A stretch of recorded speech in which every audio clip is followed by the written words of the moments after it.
क्या डोकॉन पर लगाए गए आरोप हैं झूठे?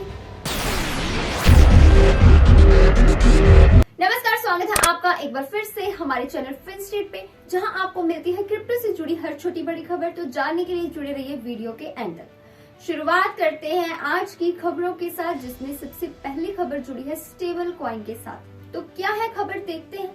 स्टेबल कॉइन मार्केट्स जो है वो शिफ्ट कर रहे हैं जैसे ही बाइनांस ने यूएसडीसी कन्वर्जन्स को किया शुरू। जी हाँ, जो बाइनांस है, जैसे कि हमें पता है, हमने कल परसों की क्रिप्टो न्यूज में भी सुना कि बाइनांस जो है वो अब सपोर्ट नहीं करेगा कॉम्पिटिंग स्टेबल कॉइन्स को, जिनमें इंक्लूड है यूएसडीसी।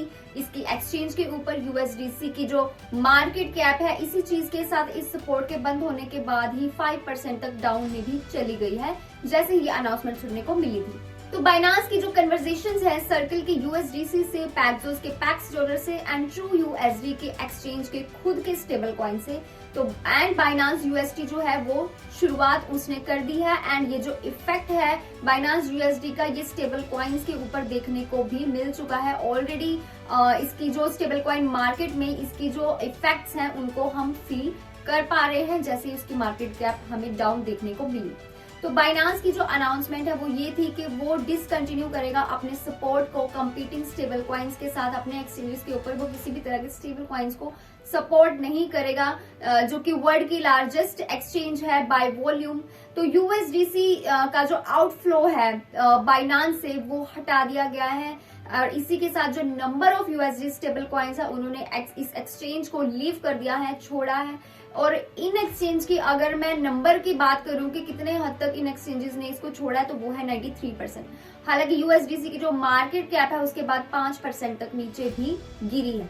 तो मंडे को जो यूजर्स हैं उन्होंने स्टार्ट कर दिया कन्वर्ट करना अपने जो फंड्स हैं उनको, और जल्द ही ये डीलिस्ट हो जाएंगे। ये जो स्टेबल कॉइन है ये डीलिस्ट कर दिए जाएंगे बीयूएसडी से 1:1 के रेट पे।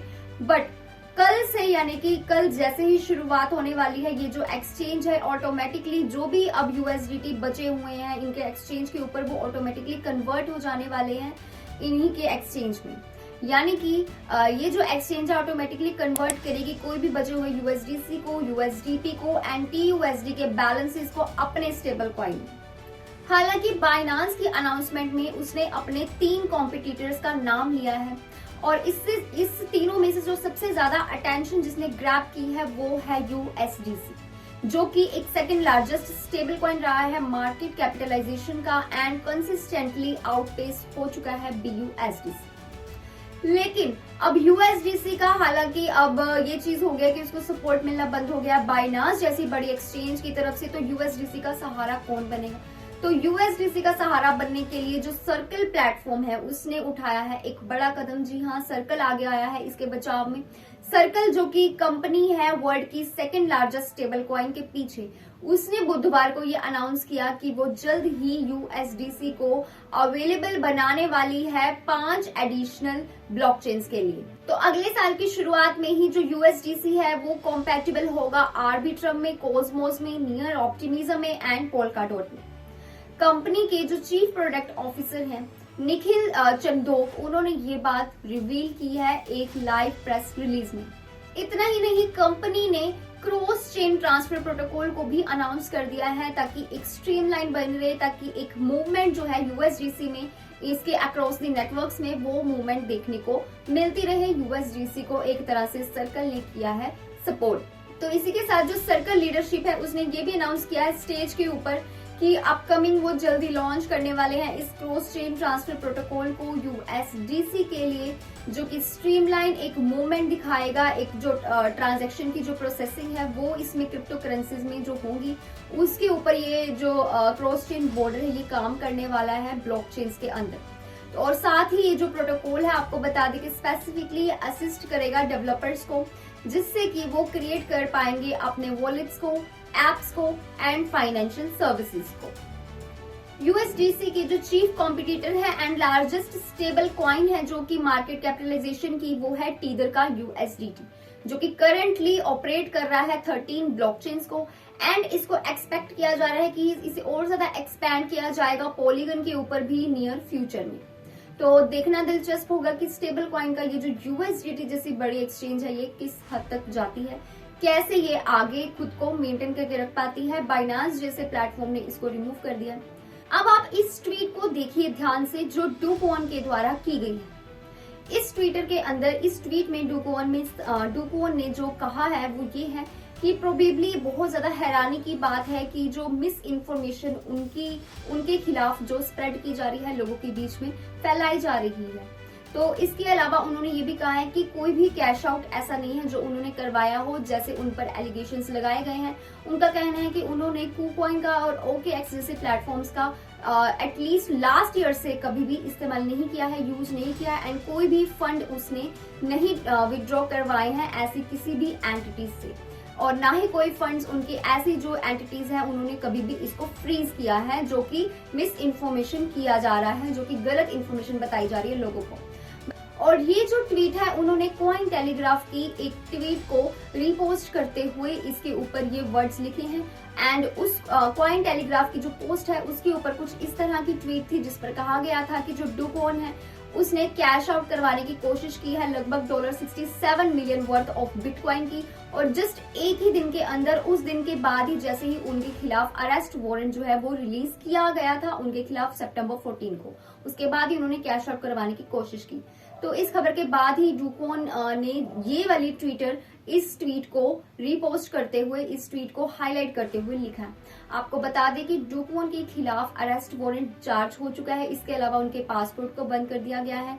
डू क्वॉन सिंगापुर से फरार हुए, उसके बाद उसको ढूंढने की काफी कोशिश की गई, लेकिन वो कहीं भी नहीं मिले।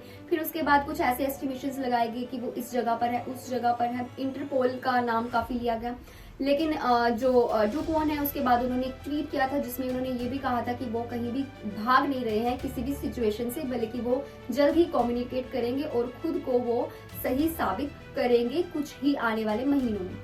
एक बार फिर से डू क्वॉन चर्चा में आए जब कहा गया कि डू क्वॉन ने लगभग इतनी 3313 जो बिटकॉइन है वो उन्होंने विड्रॉ करवा लिए थे, एंड दो ऐसे एक्सचेंजेस थे जिन पर उन्होंने ये जो चीजें हैं इन एक्सचेंजेस के ऊपर ट्रांसफर की थी। पहला नाम था KuCoin का और दूसरा था OKX का। कहा गया था कि KuCoin में 1013 जो बिटकॉइन है वो ट्रांसफर हुए हैं, जबकि अभी जो OKX प्लेटफॉर्म है उसने मना कर दिया था, जो जांच पड़ताल कर रहे थे उनको, इन्वेस्टिगेटर्स को मना कर दिया था कि वो नहीं चेकआउट करवाने वाले हैं, जिसकी वजह से बचे हुए बिटकॉइंस की अमाउंट नहीं पता चल पाई थी। इतना भी कहा गया था कि हो सकता है KuCoin में जितने भी बिटकॉइन बचे थे वो अब अनदर एक्सचेंजेस पे भी ट्रांसफर कर दिए हों। तो कल की न्यूज के बाद आज फिर से डू क्वॉन ने इसके ऊपर दोबारा से रिपोस्ट करते हुए कहा है कि ये जो सारे एलिगेशंस हैं ये गलत है, ये झूठे हैं। उन्होंने कोई भी इस तरह का किसी भी एक्सचेंज के ऊपर अपने फंड्स जो है वो नहीं डाले, ना ही कहीं से कोई भी मनी जो है वो कैश आउट करवाई है, विड्रॉ करवाई है, ना ही किसी भी तरह के कोई बिटकॉइन उन्होंने लिए हैं। तो आपको क्या लगता है कि जो डू क्वॉन है उनके ऊपर ये जो एलिगेशंस लगाए जा रहे हैं ये गलत है? क्या डू क्वॉन सच कह रहा है? डू क्वॉन सच में ये मिस इन्फॉर्मेशन है जो कि लोगों को दी जा रही है डू क्वॉन के खिलाफ, या फिर डू क्वॉन हमको मिसगाइड कर रहा है? आपको क्या लगता है, कौन सही है कौन गलत? लीजिए अपने point of views comment section में जरूर शेयर करें। बढ़ते हैं आज की क्रिप्टो मार्केट के प्राइजेस की तरफ। तो क्रिप्टो मार्केट काफी अच्छी परफॉर्मेंस दे रही है। बिटकॉइन 4% से ऊपर है, इथेरियम भी 4% से ज्यादा ऊपर है, सोलाना 3% से ऊपर है। यानी कि क्रिप्टो मार्केट आज एक बार फिर से गेन में ट्रेड करती हुई नजर आई है। बिटकॉइन यानी कि BTC and other altcoins आज बढ़ते हुए अपवर्ड ट्रेंड में जाते हुए नजर आए। आज की मोस्ट ट्रेंडिंग क्रिप्टो जो है वो बना है फ्रैक्सशेयर यानी कि FXS, जो कि फ्रैक्शनल एल्गोरिथमिक स्टेबल कॉइन है। इसी के साथ जो क्रिप्टो मार्केट कैप है वो 3% से ऊपर गई है। आज का टॉप गेनर बन चुका है हीलियम का HNT, जो कि 11% से भी ज्यादा उसमें एक अपवर्ड ट्रेंड देखने को मिला है। टॉप लूजर की बात करें तो वो बना चेन लिंक का लिंक, जो कि ट्रेड कर रहा है 4% के लॉस के साथ आखिरी 24 घंटों में। बात करें बिटकॉइन यानी कि BTC की, जो 4% से आज ऊपर गया, वहीं इथेरियम का भी प्राइस आज 4% से ऊपर देखने को मिला। सोलाना का सोल का प्राइस 3% से ऊपर गया। वहीं रिपल का XRP की बात करें तो वो भी 4% से ऊपर है। कार्डानो का ADA 1.3% से ऊपर है। बाइनांस का BNB भी आज अपवर्ड ट्रेंड कर रहा है, अपवर्ड में ट्रेड कर रहा है 5% के साथ। मीम कॉइन्स की बात करें तो डोज कॉइन का भी आज प्राइस 2% से ऊपर है। वहीं शिबा इनू भी 2% से ज्यादा, उसमें थोड़ा सा ज्यादा इंक्रीमेंट देखने को मिला है। एवलांच के एवेक्स की भी बात करें तो 1% से ज्यादा इसमें भी इंक्रीमेंट हुआ है। आवे की परफॉर्मेंस भी अच्छी रही है। गेन में ये करेंसी जो है ये ट्रेड कर रही है जो है 3% से भी ज्यादा, यानी कि आज क्रिप्टो मार्केट एक बार फिर से हरी भरी है। फिर से जो प्राइस है वो गेन में ट्रेड कर रहे हैं। तो that's all for today's video. ये थी आज की crypto news. I hope you found this video useful and interesting. इसके अलावा आपको कोई डाउट हो जो नहीं क्लियर हुआ हो, आप नीचे कमेंट सेक्शन में पूछ सकते हैं। तो चलिए मिलते हैं अगले वीडियो में। Stay tune until next update.